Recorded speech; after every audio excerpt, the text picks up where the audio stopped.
Imagine a power, just immense power, that could instantly change everything we know about global security. I mean, just reshape the world. That's the reality, the chilling reality of nuclear weapons. Today, we're taking a deep dive into a huge topic, nuclear disarmament.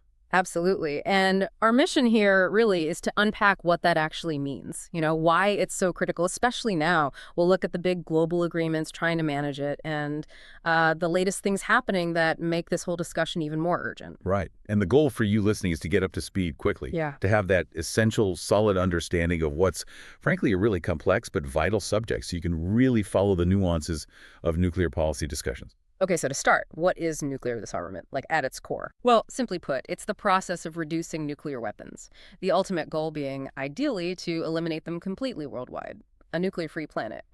But it's way more than just taking apart warheads. It means complex treaties, it means building real trust between countries, and setting up systems everyone agrees on to check that it's actually happening for nuclear states and non-nuclear states.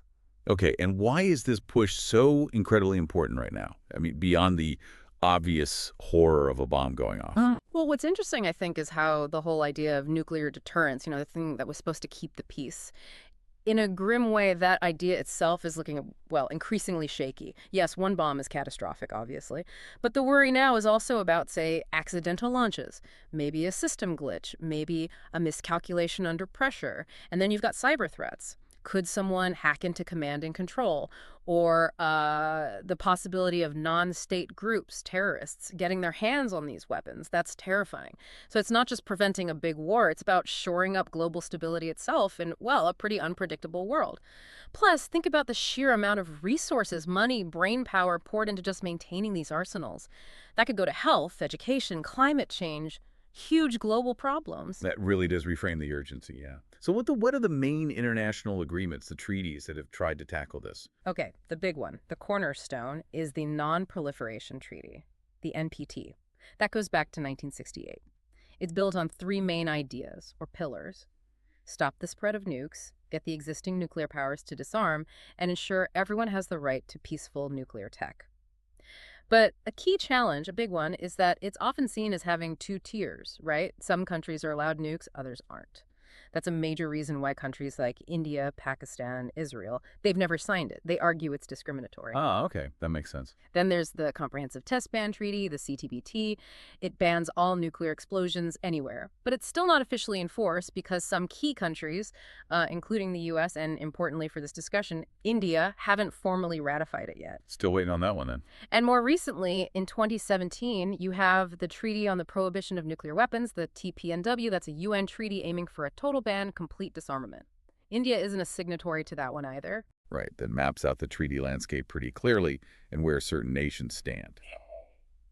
So, focusing on India then, beyond not signing some of these treaties, how would you describe their nuclear stance?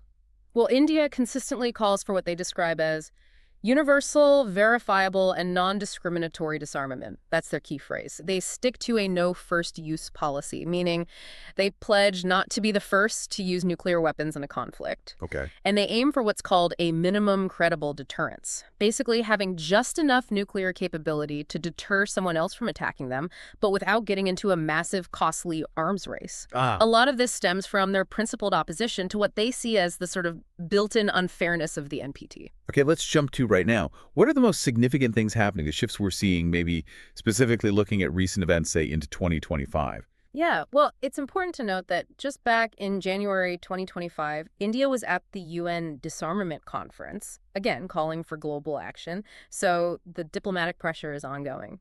Beyond that specific moment, there's definitely rising concern about China's growing nuclear arsenal. That's absolutely prompting fresh strategic talks between India and the US, for instance. Naturally. And then looking bigger picture, you have these new technologies really shaking things up. AI getting integrated into nuclear command systems, for example, and hypersonic weapons. These make disarmament both more urgent and a lot trickier. How so? Well, AI could speed up decision-making dramatically, maybe too fast, shrinking reaction times, increasing the risk of a mistake, a miscalculation. And hypersonics, they kind of blur the line between conventional and nuclear weapons because they're so fast and maneuverable. It makes verification really, really hard. Wow, yeah. New layers of complexity. But on a more positive note, perhaps, you're also seeing various youth-led peace movements gaining traction globally, really pushing the disarmament agenda, which shows, civil society is getting more involved in this critical debate.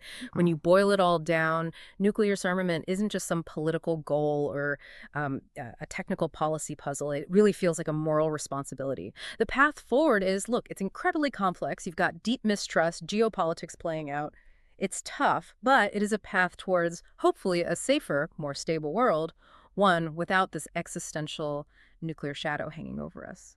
That's definitely a powerful way to put it. It leaves us with a lot to think about. So considering everything we've discussed, especially these newer factors like AI and hypersonics swirling around, Mm. how might these technologies actually reshape the whole disarmament effort? And maybe what role do you see for civil society or even for individuals, for you listening, in pushing for global peace in this really rapidly changing landscape?